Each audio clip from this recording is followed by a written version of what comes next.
यस कार्यक्रमका प्रायोजक राष्ट्रिय वाणिज्य ब्याङ्क। आफ्नो भनेको आफ्नै हुन्छ। शिवम सिमेन्ट, क्वालिटीको मामलामा नो कम्प्रोमाइज।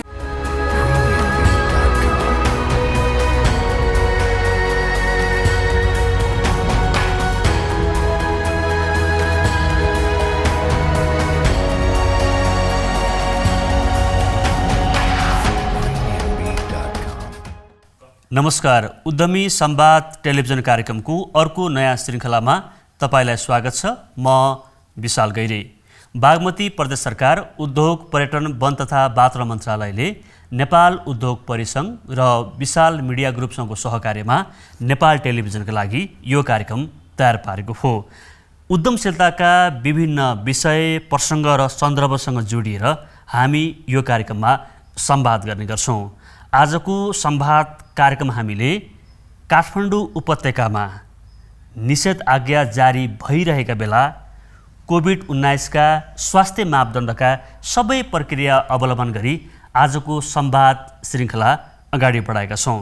र आजको संवाद श्रृङ्खलामा हामीले नेपालमा कार्यरत अन्तर्राष्ट्रिय गैर सरकारी संस्थाहरू र नेपालमा काम गरिरहेका गैर सरकारी संस्थाहरूको नेपालको उद्यमशीलताको विकासमा कस्तो भूमिका छ, यिनीहरूले गरेको अथवा गैर सरकारी संस्थाहरूको भूमिका कति जवाफदेही र पारदर्शी छ र नेपालको अर्थतन्त्रलाई माथि उठाउनको लागि नेपालमा कार्यरत आइएनजिओ र एनजिओहरूको भूमिका कस्तो छ, यिनै विषयको पेरिफेरीमा रहेर आज हामी संवाद गर्दैछौँ। र यो संवादको लागि आज हामीसँग स्टुडियोमा समाज कल्याण परिषदका सदस्य सचिव पुष्कर खातीजी हुनुहुन्छ।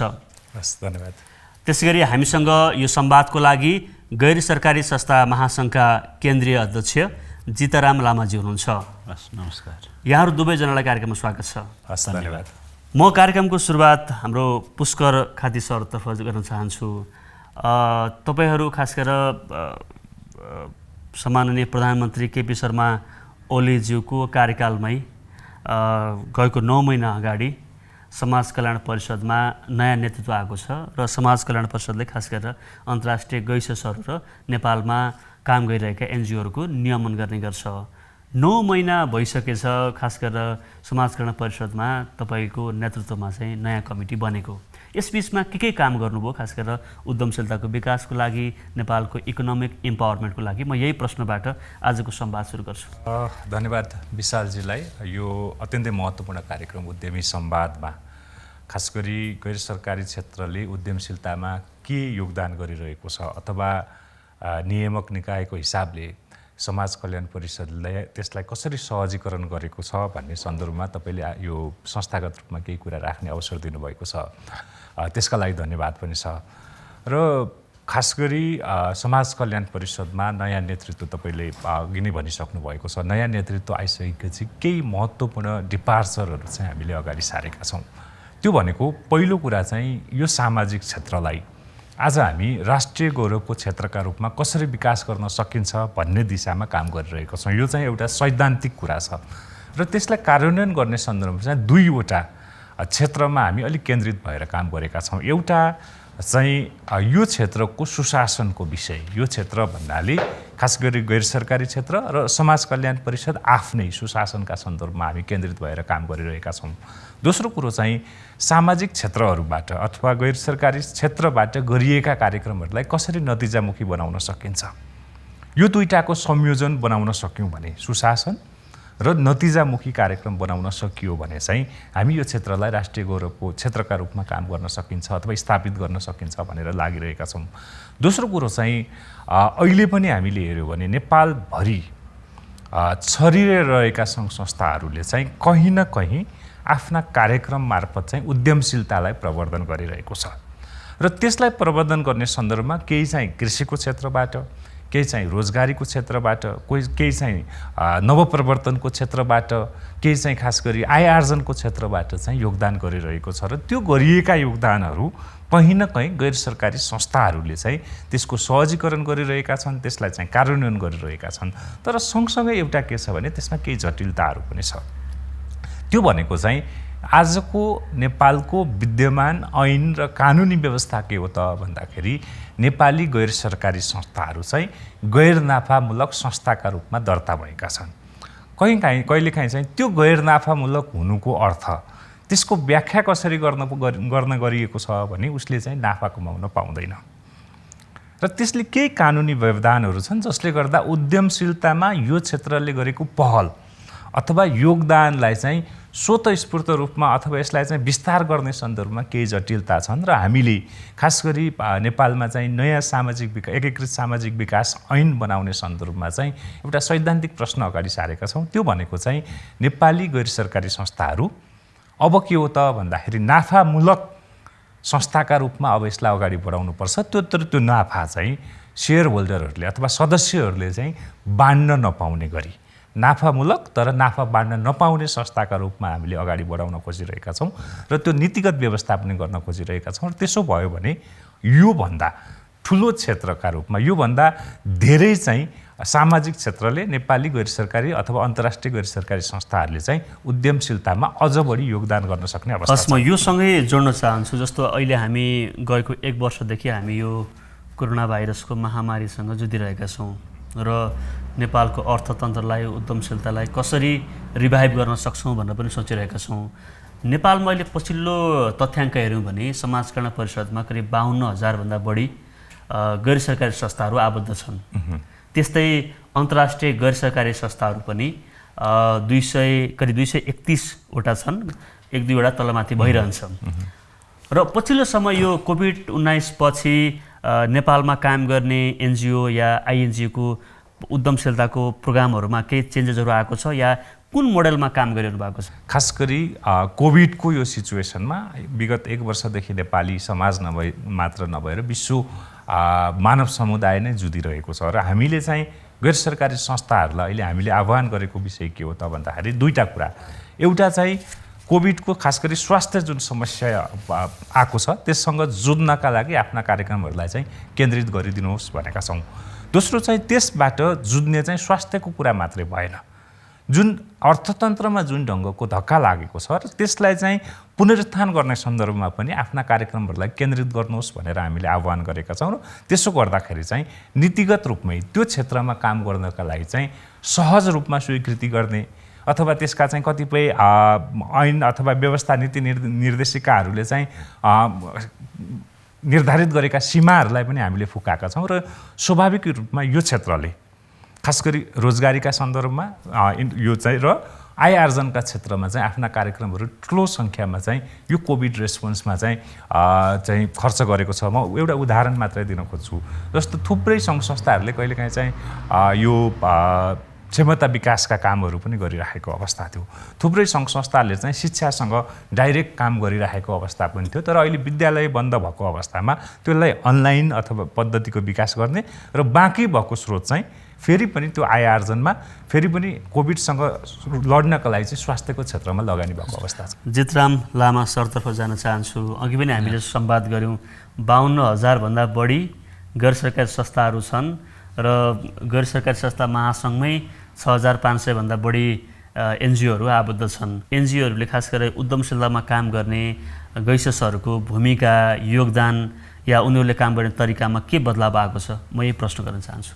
नेपालमा गैर सरकारी संस्थाहरूको दर्ताको सङ्ख्याको आधारमा गर्ने हो भने अलि बढी नै छन्। किनभने जिल्लामा 77 जिल्लामा जिल्ला प्रशासन कार्यालयमा दर्ता हुन्छन् र परियोजना सञ्चालन गर्ने वैदेशिक सहायता लिने संस्थाहरू मात्रै समाज कल्याण परिषदमा आबद्ध हुन्छन्। त्यसो हेर्दाखेरि करिब 1 लाख भन्दा बढी सङ्घ संस्थाहरू दर्ता भएको र आफ्नो हिसाबले काम गरिरहेको छ र समाज कल्याणमा पनि 52,000 भन्दा बढी छन्। तर जिल्ला प्रशासनमा रेगुलर नवीकरण गर्ने सङ्ख्या भनेको अत्यन्तै कम छ, करिब 20-22 हजारको सङ्ख्यामा होला। तर त्योभन्दा पनि बढी परियोजना सञ्चालन गर्ने गतिविधि सञ्चालन गर्ने संस्थाहरू त 2025को हाराहारी मात्रै छ। करिब 2% को हाराहारी मात्रै संस्थाले मात्रै वैदेशिक सहायता लिने र त्यहाँ चाहिँ आर्थिक गतिविधिहरू सञ्चालन गर्ने कामहरू गरिरहेको स्थिति छ र त्यो हिसाबले पनि सङ्ख्या धेरै देखे पनि गैर सरकारी संस्थाहरूले रियलमा काम गर्ने संस्थाहरू वैदेशिक सहायता परिचालन गर्ने संस्थाहरू अत्यन्तै कम छन् र यो सन्दर्भमा कोभिड-19कै सन्दर्भमा कुरा गर्ने हो भने विभिन्न अन्तर्राष्ट्रिय सङ्घ संस्थाहरू नेपाल सरकार लगायतका सरकारवाला संस्थासँग मिलेर नेपाली गैर सरकारी संस्थाहरूले कोभिडको विशेष गरी राहत वितरण त्यसै रोकथाम नियन्त्रण गर्ने सन्दर्भमा सचेतना अवृद्धि गर्ने सन्दर्भमा त काम गरिरहेकै स्थिति छ। त्यो बाहेक पनि बढी चाहिँ हामीले अहिले यो बढी जोड चाहिँ आर्थिक गतिविधिमा विशेष गरी इकोनोमिक रिकभरीको क्षेत्रमा काम गर्नुपर्छ भन्ने हिसाबले अहिले हामी काम गरिरहेका छौँ र अहिले चाहिँ आर्थिक हिसाब पनि एकदमै ठुलो क्षति बेहोरेको छ, मानवीय हिसाबले पनि क्षति बेहोरिरहेको छ र सामाजिक सांस्कृतिक सम्बन्ध उत्पादन सम्बन्धको सन्दर्भमा पनि यसले ठुलो क्षति बेहोरिरहेको सन्दर्भ छ। त्यो हिसाबले सबै सेक्टरमा काम गर्नुपर्छ र अहिले हामीले चाहिँ समाज कल्याण परिषद र अन्तर्राष्ट्रिय सङ्घ संस्थाहरू नेपाली संस्थाहरू सबै मिलेर कोभिडको सन्दर्भमा र विशेष गरी यो पछिल्लो चरणमा चाहिँ उद्यमशीलता विकाससँग पनि सम्बन्धित सँगसँगै जोडेको विषयलाई राखेर कोभिडकै सम्बन्ध पनि तत्काल गर्नुपर्ने काम के हुन्, मध्यमकालीन भनौँ अवस्थामा के गर्नुपर्ने र लङ टर्ममा चाहिँ के काम गर्न सकिन्छ भन्ने हिसाबले कोभिडको विरुद्धमा लाग्ने गरी विशेष गरी कोभिडले पार्ने प्रभावलाई सम्बोधन गर्ने गरी कार्यक्रम तर्जुमा गर्नुपर्छ भनेर हामी लागेका छौँ र अहिले चाहिँ अबदेखि त्योभन्दा पनि बढी चाहिँ उद्यमशीलतासँग जोडेर काम गर्नुपर्छ, संस्था आफै दिगो कसरी बन्ने भन्ने सन्दर्भमा चाहिँ अगाडि बढ्नुपर्छ भन्ने हाम्रो कुरा छ। अहिलेको विद्यमान कानुनले त्यसलाई चाहिँ नि अगाडि यो उद्यमशीलता गतिविधि सञ्चालन गर्ने, रोजगार सिर्जना गर्ने, आम्दानी बढाउने, नाफा कमाउने कुरालाई यसले बन्देज गर्छ। तर हाम्रो समाज कल्याण परिषद र नेपाल सरकार र हामी सङ्घ संस्थाहरू विशेष गरी गैर सरकारी संस्था महासङ्घ नेपाल हामी सबैको जोड के हो भने यो ऐनमा चाहिँ समय सुहाउँदो परिमार्जन हुनुपर्छ, परिवर्तन हुनुपर्छ, नयाँ एकीकृत सामाजिक विकास ऐन ल्याउनुपर्छ र यो ऐनमा चाहिँ सामाजिक संस्थाहरू सामाजिक उत्तरदायी वहन गर्ने संस्था त हुन्छ नै, तर त्यो चाहिँ नाफा नकमाउने संस्था भन्दा पनि नाफा कमाउने तर त्यो कमाएको नाफाले सामाजिक विकासको अन्य गतिविधिहरू सञ्चालन गर्ने भन्ने हिसाब लाग्नुपर्छ र संस्थाहरूले अहिले पनि संस्था आफै चाहिँ उद्यमी बन्ने भन्दा पनि स्थानीय समुदायका सामुदायिक संस्थाहरू हुन्छन्, उद्यमीहरू हुन्छन्, स्थानीय समूहहरू छन्, उहाँहरूलाई चाहिँ कसरी उद्यमशीलतासँग जोड्ने भन्ने किसिमको गतिविधि सञ्चालन गर्दै आएको छ। योसँग जोड्न चाहन्छु जस्तो तपाईँले स्थानीय तहसँग मिलेर कार्यक्रम गर्ने कुरा उल्लेख गर्नुभयो, जस्तो धेरै एनजिओहरूले चाहिँ स्थानीय तहसँग मिलेर उद्यमशीलताका तालिमहरू सञ्चालन गर्ने कार्यक्रम चलाउने, तर त्यो तालिम लिइसकेपछि उनीहरूले के भन्छ एउटै व्यक्तिले 20 पटक 30 पटक तालिम लिएको हुन्छ, केही भत्ताका लागि, केही खाजा र बसाइको व्यवस्थापनको लागि र उसले चाहिँ तालिम लिइरहने एउटै व्यक्ति दोहोरिरहने र जसले गर्दा के हुने भने एउटा वर्ग चाहिँ तालिम लिने तर काम नगर्ने, अनि अर्को जो तपाईँको कामै गर्न चाहन्छ उसले तपाईँको त्यो आवश्यकता अनुसारको उसको क्षमता अनुसारको तालिम प्राप्त नगर्ने र यो चाहिँ रोटेसन चलिरहने, तालिम लिने पनि लिइरहेको हुन्छ, दिनेलाई दिइरहेको हुन्छ, तर सोसाइटीमा खास अर्थ अथवा इम्प्याक्ट नपर्ने, यस्तो खालको गुनासोहरू आरोपहरू चाहिँ गइससला लाग्ने गर्छ। अर्को आरोप चाहिँ जस्तो त आफै तपाईँले अघि पनि भन्नुभयो हामी आफै उद्यमी बन्ने भन्दा नि उद्यमी सिर्जना गर्ने क्रिएटर बन्न चाहन्छौँ भन्नुभयो होइन। अब यसमा चाहिँ खास गरेर अघि पुष्कर सरले भने जस्तै चाहिँ वैदेशिक सहायता आउँदाखेरि चाहिँ परियोजना चलाउने र आफैले नयाँ इनोभेसन क्रिएटिभ आइडिया लिएर आएर केही योजना लिएर आएर सरकार स्थानीय तहसँग मिलेर कार्यक्रम चाहिँ नगर्ने र दर्ता गर्ने र दर्ता गरेको 1-2 वर्षमा बन्द हुने, सर्टेन परियोजना चलाउने, त्यो परियोजना चलाइसकेपछि बन्द हुने, यस्तो खालको व्यथिति एनजिओमा देखिन्छ। यसलाई तोड्नको लागि महासङ्घले के गर्दैछ या अथवा यस्तो अवस्था कसरी आयो? हामी सङ्घ संस्थाहरू आफैले उद्यमशीलता गतिविधि गर्ने त होइन, हामी आफैले आयमूलक कार्यक्रमहरू उद्यमशीलता गतिविधिहरू सञ्चालन गर्ने अवस्था अहिलेको कानुनले दिँदैन। हामीले भनेको चाहिँ समुदायसँग मिलेर स्थानीय समुदायसँग मिलेर त्यहाँको उद्यमीहरूलाई चाहिँ प्रमोट गर्ने, कसरी क्षमता विकास गर्ने, कसरी सिप दिने भन्ने कुरा हो। र विभिन्न सङ्घ संस्थाहरू अन्तर्राष्ट्रिय सङ्घ संस्थाहरूसँग मिलेर पनि हामीले यो खालको तालिमहरू सञ्चालन गर्दै आइरहेको छ। त्यसको लागि चाहिँ हामीले अहिले स्थानीय सरकारसँग मिलेर जसले काम गर्छ, जो साँच्चीकै रूपमा गर्न चाहन्छ, जो पछाडि परेको छ, जसको आर्थिक गतिविधिमा चाहिँ पहुँच छैन, त्यो वर्गलाई चाहिँ मुख्य केन्द्रबिन्दुमा राखेर कार्यक्रम तय गर्नुपर्छ भन्ने कुरा हाम्रो पनि मुख्य कुरा नै हो। हामी अहिले चाहिँ के छ भन्दा स्थानीय सरकार विशेष अन्तर्राष्ट्रिय सङ्घ संस्थाहरू र गैर सरकारी संस्थाहरू मिलेर यसलाई चाहिँ यो खालको समस्यालाई कसरी प्रभावकारी बनाउने, साँच्चीकै समुदायमै बसेर गाउँमै बसेर कसरी रोजगार सिर्जना गर्ने, कसरी उद्यमशीलताको विकास गर्ने र समुदायको सर्वाङ्गीण विकासमा कसरी योगदान गर्न सकिन्छ भन्ने हिसाबमा हामीलाई लागिरहेका छौँ। र यो बिचमा हामी यो नयाँ ढङ्गले कसरी पनि सोच्दैछौँ भने हामी उद्यमी पनि बनाउँछौँ। उद्यमी गर्न चाहनेहरूलाई त्यो खालको वातावरण सिर्जना गर्ने हिसाबले हामी अन्तर्राष्ट्रिय सङ्घ संस्थालाई पनि आह्वान गर्छौँ। नेपाल सरकारसँग मिलेर पनि काम गर्न चाहन्छौँ र समाज कल्याणले पनि त्यो खालको वातावरण सिर्जना गरोस् भन्ने पनि हामी चाहन्छौँ। र त्यो बाहेक पनि हामी के भन्छ भने संस्था आफैले पनि उद्यमशीलताको कामहरू गर्नुपर्छ भन्छौँ। अहिलेसम्म कानुनमा बढी परिमार्जन गर्नुपर्छ भने परिमार्जन गर्नुपर्छ। तर कुरा के हो भने संस्था आफै उद्यमी भयो भने मात्र त्योबाट समुदायले सिक्छन्। त्यो भएको हुनाले हरेक संस्थाले म के भन्छु भने हामी कतिन्जेल वैदेशिक सहायता मा चाहिँ डिपेन्डेन्ट हुने, कतिचोटि प्रपोजल माग्दै यता अन्तर्राष्ट्रिय सङ्घ संस्थाको ढोकामा चार्दै जाने। हामी आफैले पनि केही न केही उद्यमशीलता गतिविधि सञ्चालन गरौँ, रोजगार सिर्जना गरौँ। हाम्रो बिचमा चाहिँ त्यो स्थानीय सिप स्रोत साधन विशेष गरी इन्डिजिनियस नलेजहरू छन्, त्यसलाई प्रमोट कसरी गरौँ भन्ने कुराहरू पनि अगाडि बढ्दै हामी संस्थाहरूले पनि के भन्छौँ भने यो खालको उद्यमशीलता गतिविधि सञ्चालन गरौँ। त्यसले आफ्नो चाहिँ रोजगार पनि सिर्जना हुन्छ, समुदायमा त्यसले राम्रो प्रभाव पनि पार्न सक्छ र सरकारलाई पनि यिनीहरू चाहिँ साँच्चै एनजिओ भनेको मगन्ते मात्र हुन्, अर्काको माग्ने बिचौलिया भन्छन् कि अहिले शब्द, माग्ने समुदायमा लगेर इम्प्लिमेन्ट गर्ने मात्र भन्छन्। त्यो खालको गतिविधि अहिले त्यतातिर हामी कतिन्जेल बस्ने। त्यो भएको हुनाले हामी यो देशको अहिलेको हरेक परिवर्तनमा मैले भने हरेक परिवर्तनमा हामी सँगसँगै छँदैछौँ। तर यो विशेष गरी आर्थिक समृद्धिको सवालमा पनि हामी अगाडि बढ्न चाहन्छौँ। त्यसैले हामी स्थानीय संस्थाले जहाँ सकिन्छ अहिले पनि गरिराखेकै छ। अब त्यो त्यतातिर लागू गरौँ भन्छु। कहीँ केरा खेती गरेको पनि धेरै देखेका छौँ, कहीँ माछा पालन गरेको छ, कहीँ तरकारी खेती गरेको, कहीँ बाख्रा पालनहरू भनौँ पशुपालन कामहरू गरेको छन्।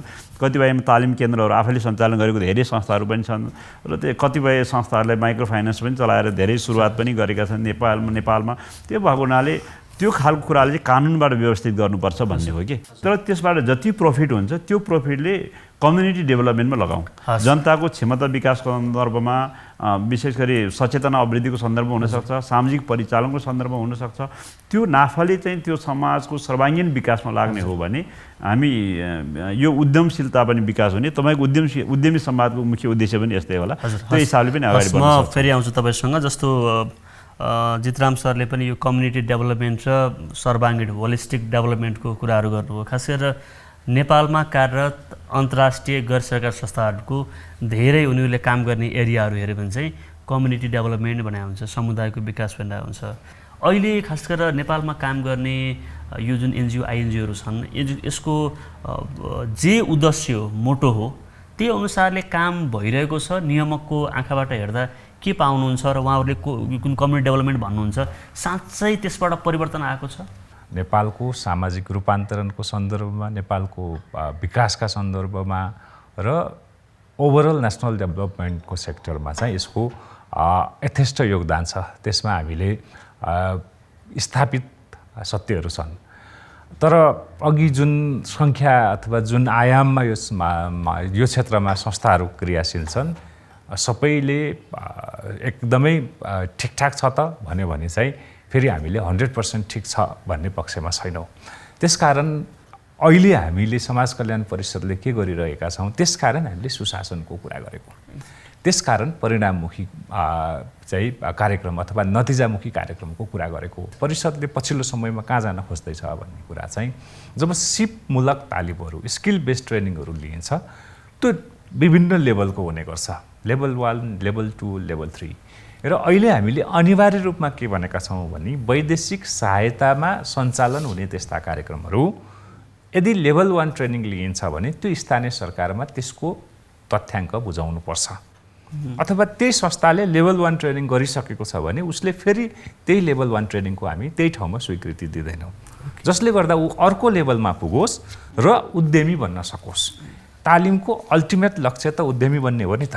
अथवा आर्थिक क्षेत्रमा योगदान गर्ने हो र त्यो तालिम तपाईँले भनेको जस्तो चाहिँ एउटा प्रक्रिया मात्रै भइदियो भने त त्यसले परिणाममा ल्याउन सक्दैन। त्यसमा हामी त्यो परिणाममा जान चाहन्छौँ। त्यसको लागि चाहिँ स्थानीय सरकारमा अनिवार्य त्यो बुझाउनुपर्छ र हामीले स्थानीय सरकारसँग पनि त्यो दिशामा जान खोजिरहेका छौँ। दोस्रो कुरो चाहिँ जुन सामाजिक उद्यमशीलताको तपाईँले कुरा गर्नुभयो, अहिलेको समाज कल्याण परिषद खास गरी सम्माननीय प्रधानमन्त्रीज्यूले समृद्ध नेपाल सुखी नेपालीको जुन परिकल्पना गर्नुभएको छ र त्यसलाई चाहिँ 15औं योजनामा त्यसलाई चाहिँ रिफ्लेक्ट गरिएको छ अथवा 15औं योजनाको होल डकुमेन्ट नै त्यो अवधारणामा त्यो एस्पिरेसनमा काम गरेको हुनाले त्यसलाई योगदान गर्ने भनेको अथवा हामी जाँदै गरेको दिशा भनेको चाहिँ सन् 2030 सम्म हामी मिडल इन्कम कन्ट्री हुनेछौँ र विक्रम सम्वत 2100 जुन चाहिँ सन् 2043 हुन्छ त्यो बेलासम्म चाहिँ हामी डेभलप कन्ट्रीमा जानेछौँ। अहिले यो कोभिडको कारणले हामी 1-2 वर्ष त्यो लक्ष्य हासिल गर्न तलमाथि हुन सक्ला, तर हामी त्यो दिशामा त गइसक्यौँ त। भनेको मतलब हामी सधैँ गरिब हुँदैनौँ। त्यसकारण चाहिँ त्यो नेपाली संस्थाहरूलाई स्वावलम्बी बनाउने कुरा, सेल्फ सस्टेन बनाउने कुरा चाहिँ के हो त भने सामाजिक उद्यमशीलता हो। आज नै हामीले सङ्घ संस्थाहरूलाई उद्यमशीलताको दिशामा लैजान सकेनौँ भने एक त सन् 2030 पछि जति बेला हामी मिडल इन्कम कन्ट्रीमा पुग्नेछौँ त्यति बेला चाहिँ अन्तर्राष्ट्रिय सहायता घट्नेछ। त्यस कारण त्यो डेभलपमा पुगेपछि त हामीले अरू देशमा सहयोग परिचालन गर्ने हो नि त। त्यसकारण आजदेखि नै हाम्रा नेपाली संस्थाहरूलाई तयार गर्नुपर्छ। समाज कल्याण परिषद सन् 2030 सम्म नेपाली संस्थाहरूलाई चाहिँ स्वावलम्बी संस्था अथवा वैदेशिक सहायतामा डिपेन्ड नहुने संस्थाका रूपमा विकास गर्नको लागि चाहिँ हामीले सामाजिक उद्यमशीलता कोष भनेर खडा गरेका छौँ। त्यसका माध्यमबाट हामी चाहिँ नेपाली सङ्घ संस्थाहरूलाई त्यो दिशामा जानको लागि चाहिँ सहायता प्रदान गर्ने र सहजीकरण गर्ने, सँगसँगै जुन नयाँ ऐनमा चाहिँ यस्ता खालका व्यवस्थाहरू पनि हामीले चाहिँ समय अनुकूल परिमार्जन गर्दै गर्छौँ र होल डिस्कोर्स नै आजको समाज कल्याण परिषदको डिस्कोर्स नै हामी छिट्टै धनी हुँदैछौँ र त्यो दिशामा चाहिँ त्यो धनी भइसकेपछि अथवा डेभलप कन्ट्रीमा भइसकेपछि जुन नेपाली स्रोतहरू हुनेछ त्यसलाई परिचालन गर्ने, सामुदायिक विकासमा अघि जुन कम्युनिटी डेभलपमेन्ट विकास गर्ने त्यो विङ्स भनेको चाहिँ त्यो मेकानिजम भनेको चाहिँ नेपाली संस्थाहरू हुन्। त्यो दिशामा हामी संस्थाहरूलाई तयार गर्छौँ। नेपालमा आइएनजिओहरू आवश्यक नपर्न सक्छ र हामीसँग भएका एनजिओले चाहिँ नेपाल धनी भइसकेपछि यी एनजिओले अन्य देशमा गएर चाहिँ आइएनजिओको रूपमा त्यो देशको सामाजिक आर्थिक उद्यमशीलताको विकासमा योगदान गर्न सक्छन् भन्न खोज्नु भएको हो। एकदमै अहिले चाहिँ तपाईँले जुन भन्नुभयो नि हामी कति बेर उपादेयता सकिन्छ कि भन्ने कहिलेकाहीँ प्रश्नहरू उठ्छ नेपाली अथवा नागरिक संस्थाहरूको उपादेयता कहिले पनि सकिँदैन जबसम्म स्टेटको जुन हो स्वाभाविक रूपमा जब यो होल समाजकै अथवा विश्व व्यवस्थाकै एउटा पिलर भनेको चाहिँ नागरिक संस्था हो, एउटा प्राइभेट सेक्टर हो र अर्को पब्लिक सेक्टर। त्यसकारण यसको अस्तित्वको विषयमा अथवा यसपछि चाहिन्छ चाहिँदैन भन्ने डिबेटै होइन। यसका काम गर्ने स्वरूपहरू अथवा यसका काम गर्ने क्षेत्रहरू चाहिँ के हुन्छ त भन्दाखेरि हाम्रो समाज विकास क्रम सँगसँगै यसलाई पनि इम्प्रुभाइज गर्दै लानुपर्छ र अहिले सन् 2030 सम्मको लक्ष्य हामीले किन गरेको भन्दाखेरि चाहिँ अब हामीले हाम्रा स्वरूपहरूमा चाहिँ थोरै परिवर्तन गर्नुपर्छ। नागरिक संस्थाले कहीँ न कहीँ आजको मितिमा विश्वास गुमाएको अवस्था छ, त्यसलाई पुनर्जागृत गर्न जरुरी छ र नेपाली सामाजिक संस्थाहरू समाज रूपान्तरणको सम्भाग हुन् भन्ने कुरालाई स्थापित गर्नुपर्छ। फेरि पनि त्यो दुईटा कुरा हाम्रा कार्यक्रमहरू परिणाममुखी हुनुपर्छ, हामीभित्र चाहिँ सुशासनको ग्यारेन्टी हुनुपर्छ। त्यसो भयो भने फेरि यो संस्थाहरूप्रतिको विश्वास पुनर्जागृत हुनेछ र नयाँ ढङ्गले सामाजिक संस्थाले यसमै जोड्न चाहन्छु। जस्तो तपाईँ समाज कल्याण परिषदको सदस्य सचिव भएर आइसकेपछि खास गरेर सामाजिक उद्यमशीलता ऐन निर्माण गर्दै सामाजिक उद्यमशीलता कोष मार्फत यो उद्यमशीलताको विकासको लागि काम गर्ने भन्ने एउटा नयाँ अवधारणा चाहिँ अगाडि सार्नु भएको छ। स्थानीय सरकार, प्रदेश सरकार, सङ्घीय सरकार, निजी क्षेत्र, गैससहरूको भूमिका चाहिँ के हुन्छ र कुन फर्म्याटमा हामीले यो प्रोग्रामलाई चाहिँ अगाडि बढाउन खोजिरहेका छौँ? अघि मैले भने जस्तो उद्यमशीलताका साना साना प्रयासहरू चाहिँ के छ भन्दाखेरि अहिले देशव्यापी छ। हजुर होइन, आजको नेपाली समाजको अवस्था हेर्ने हो भने दुईटा कारणले, एउटा चाहिँ गैर सरकारी संस्थाहरूले खास गरी समुदायमा उद्यमशीलता विकासका लागि चाहिँ उनीहरूले चाहिँ एक खालको भोक जगाउने काम गरेका छन्।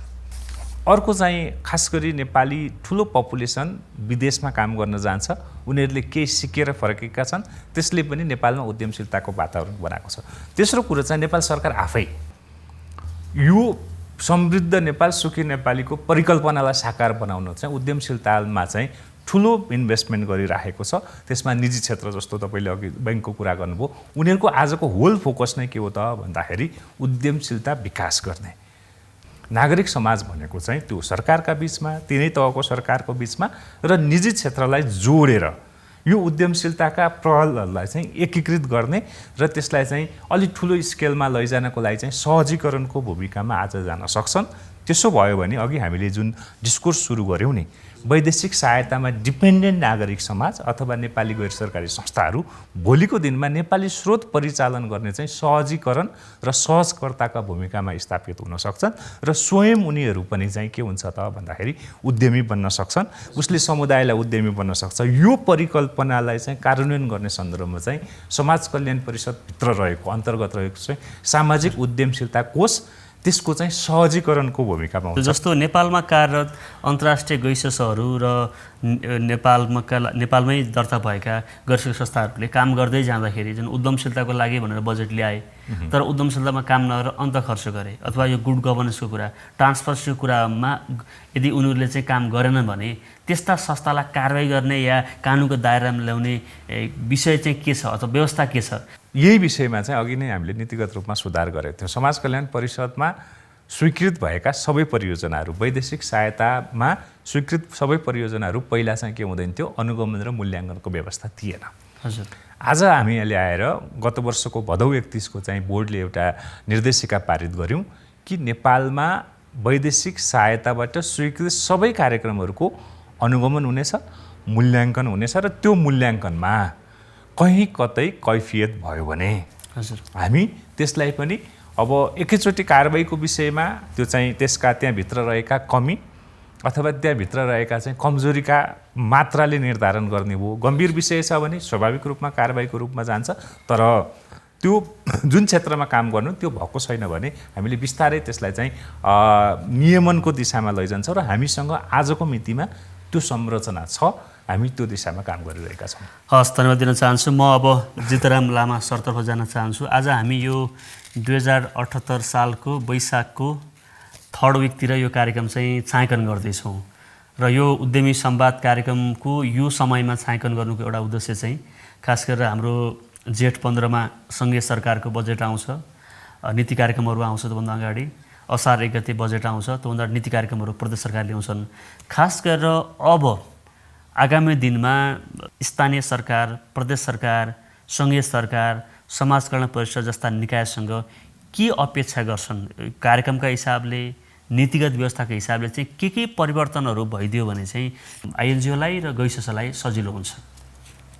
यसमा चाहिँ के हो भने पहिलो कुरा चाहिँ म 2-3वटा कुरा मात्र राख्छु। पहिलो कुरा चाहिँ यो काम गर्ने वातावरण भनौँ न, पोलिसी रिफर्म नै महत्त्वपूर्ण कुरा हो। पहिलो कुरा चाहिँ हजुर, भने दोस्रो कुरा भनेको चाहिँ यो रिसोर्स माथिको एक्सेसको कुरा हो, पहुँच कसरी बढाउने भन्ने कुरा भयो, रिसोर्सको कुराहरू। तेस्रो कुरा चाहिँ त्यो भइरहेको रिसोर्सलाई कसरी प्रभावकारी ढङ्गले कार्यान्वयन गर्ने, आन्तरिक सुशासनको कुरा हुनसक्छ, जवाफदेहिताको कुरा हुनसक्छ, पारदर्शी कुरा मेन्टेन गर्ने, त्यो त्यो तेस्रो कुरा भयो।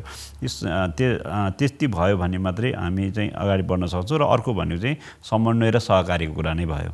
विशेष गरी सरकारको अहिले सुखी नेपाली समृद्ध नेपालको जुन राष्ट्रिय आकाङ्क्षा छ त्यसलाई पुरा गर्ने सन्दर्भ पनि हाम्रो चाहिँ योगदान हुनसक्छ भन्ने कुरा हो।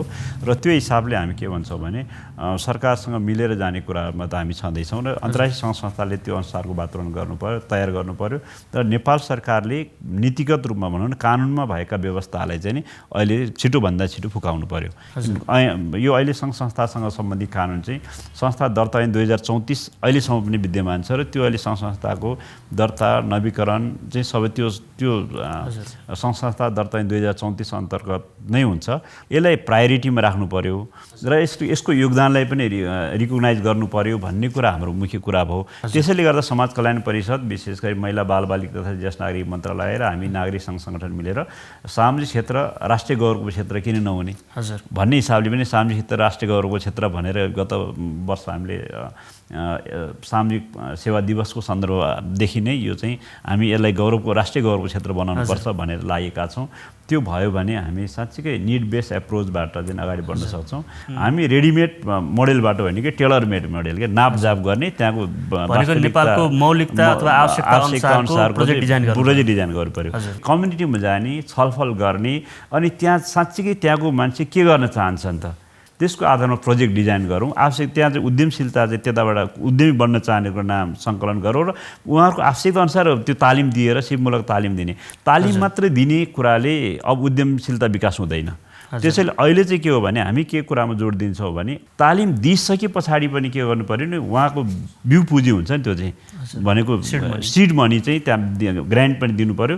त्यो जसले उद्यमी गर्न चाहन्छ उद्यमी गर्ने चाहनेको पनि त्यसमा कन्ट्रिब्युसन हुनु पर्यो, योगदान हुनु पर्यो र जसले तालिम दिएको छ त्यो तालिम दिने संस्थाले पनि केही न केही बिउ पुँजी चाहिँ उसलाई लाग्नु पर्यो। इक्विपमेन्ट हुनसक्छ, त्यहाँ चाहिँ भनौँ मेसिनरी चिजहरू हुनसक्छ अथवा त्यहाँको टेक्नोलोजी हुनसक्छ के दिनु पर्यो। अनि त्यो यदि फन्ड बढी चाहिने छ भने ब्याङ्किङ सेक्टर हुन्छ नि प्राइभेट सेक्टरले पनि त्यसलाई चाहिँ लिङ्क गर्नु पर्यो।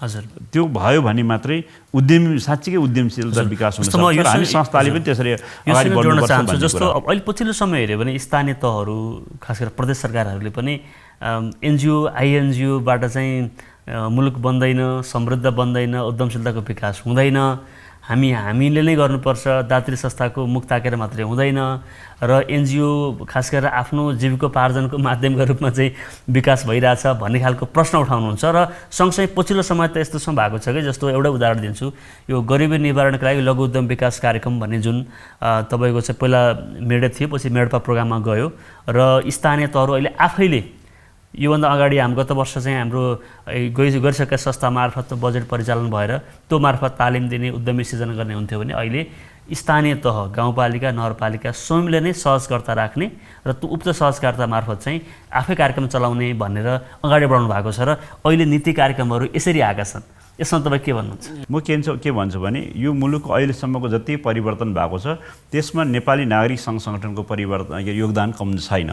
जसरी राजनीतिक दलहरूको छ, जसरी अन्य प्राइभेट सेक्टरको छ त्योभन्दा कमजोर नागरिक सङ्घ सङ्गठनको छैन।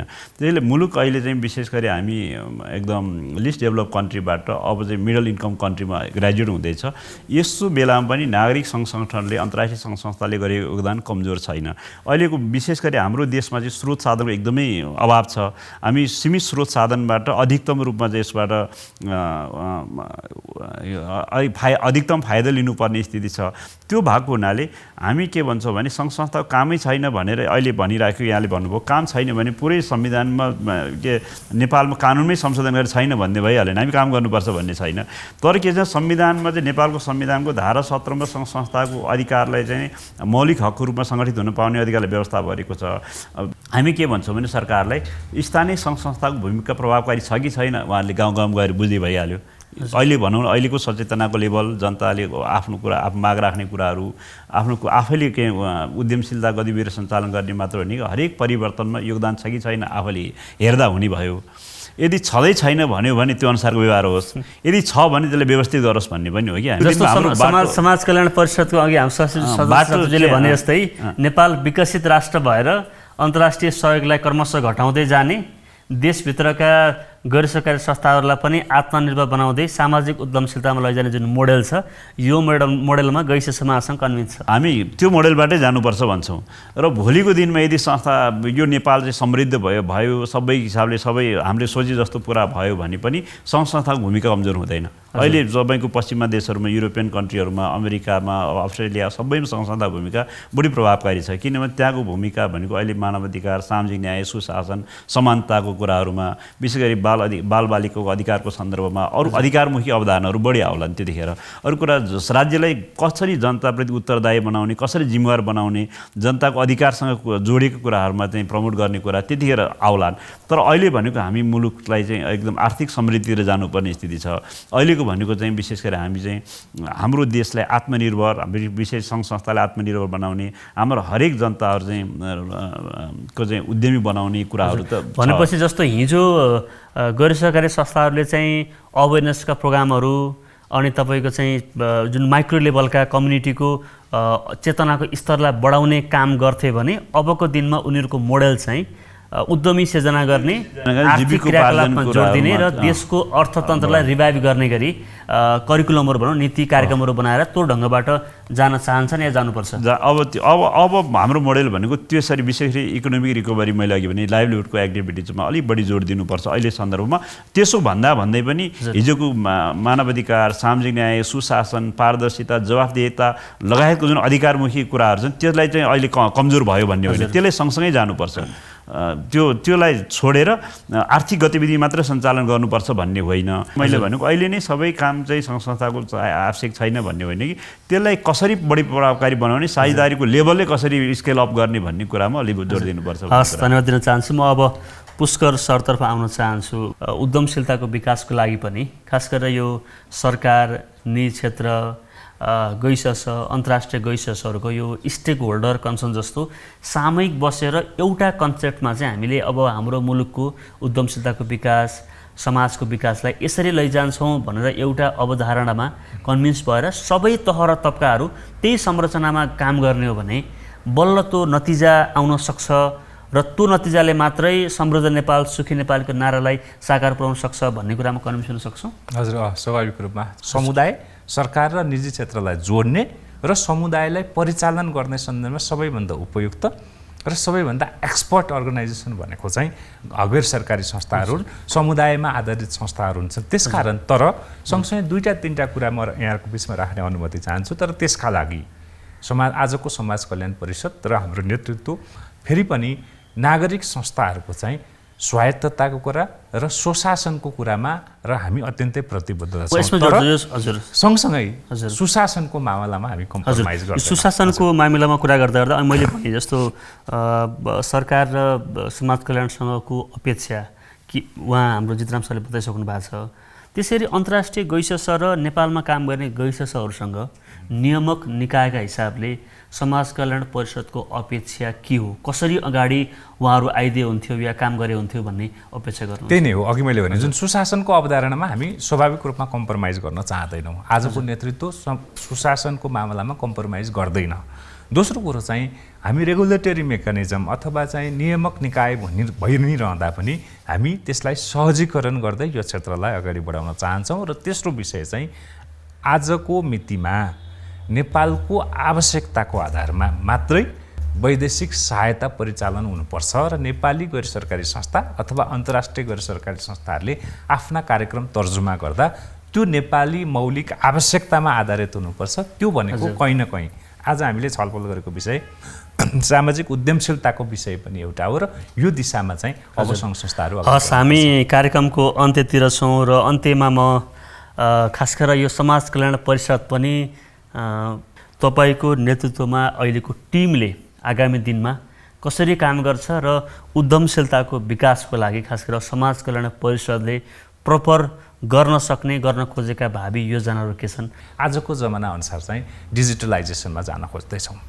आज समाज कल्याण परिषदको सेवा लिनको लागि चाहिँ दूरदराजबाट अथवा मेचीबाट अथवा महाकालीबाट अथवा दार्चुलादेखि चाहिँ तपाईँको ताप्लेजुङदेखि अथवा जुनसुकै ठाउँबाट पनि सेवा लिन काठमाडौँ नै आउनुपर्ने बाध्यताको हामी अन्त्य गर्दैछौँ र त्यसलाई चाहिँ अनलाइन सेवाको विकास गर्दैछौँ।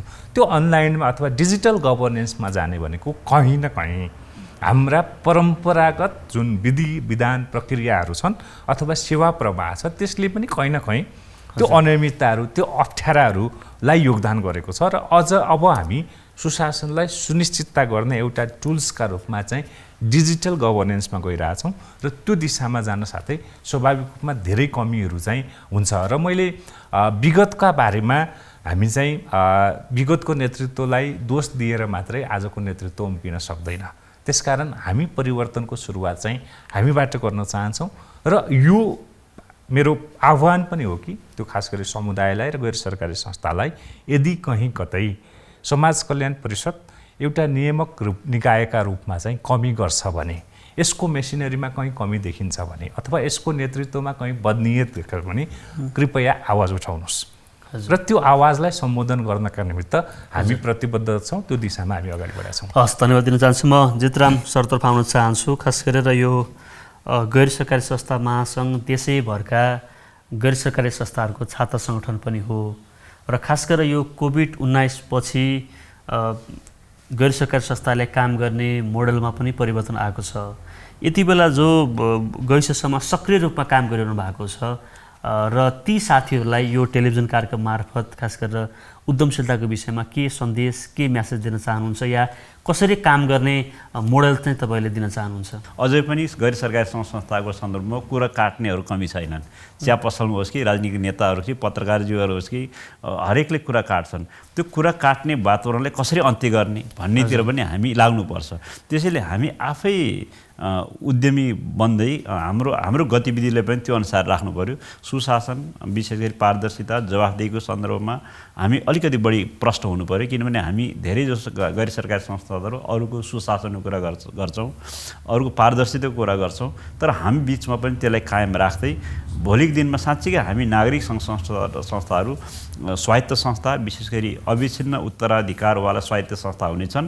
यसले प्राकृतिक व्यक्ति सरह चाहिँ कारोबार व्यवहार गर्न सक्छन् भन्ने जुन मेन थिम छ त्यो कुरालाई आत्मसात गर्दै हामी पनि अगाडि बढौँ। विशेष गरी यो देशलाई योगदान गर्न सक्ने क्षेत्रहरूमा हामीले योगदान गरौँ। हामी एक अर्काले आरोप प्रत्यारोप गर्ने संस्कृतिको बन्द गरौँ भन्छु म, किनभने हामी सबै सेक्टर मिल्यो भने मात्रै देश अगाडि बढ्न सक्छ, समृद्धितिर लाग्न सक्छ। म के भन्छु, नेपाल सरकार, निजी क्षेत्र, विशेष गरी यो सहकारी, अरू विशेष पत्रकारजीहरू हुनसक्छ, अन्य नागरिक सङ्घ सङ्गठन हुनसक्छ, अन्तर्राष्ट्रिय विकास साझेदार हुनसक्छ, यो सबैको जोइन्ट इफोर्टबाट मात्रै अब मुलुक अगाडि बढ्न सक्छ। अब मुलुकले नयाँ दिशा लिएको छ। हिजोको मुलुक अहिलेको मुलुक छैन, भोलिको अर्कै खालको अगाडि बढ्ने स्थिति छ। त्यसैले हामी बिचमा मिलेर काम गरौँ। हामीले जहाँ सकिन्छ इमान्दारको साथ काम गर्छु म भन्छु।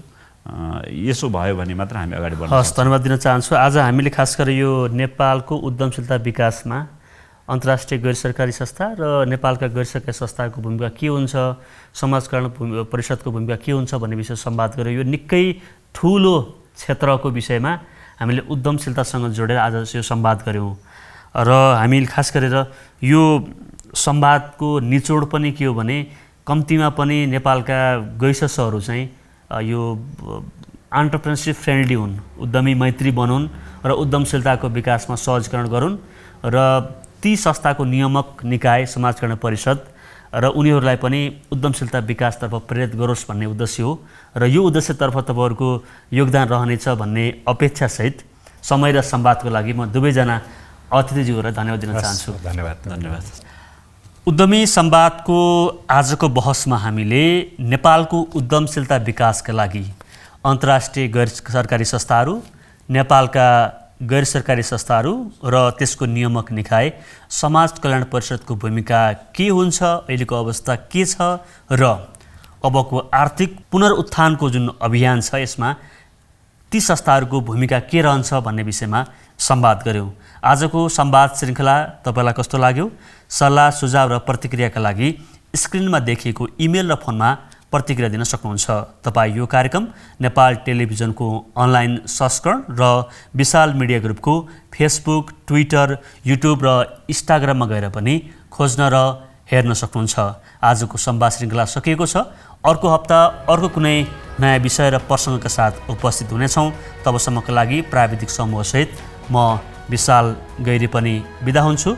तपाईँको यो साता सुरक्षित र स्वस्थ रहोस्। नमस्ते।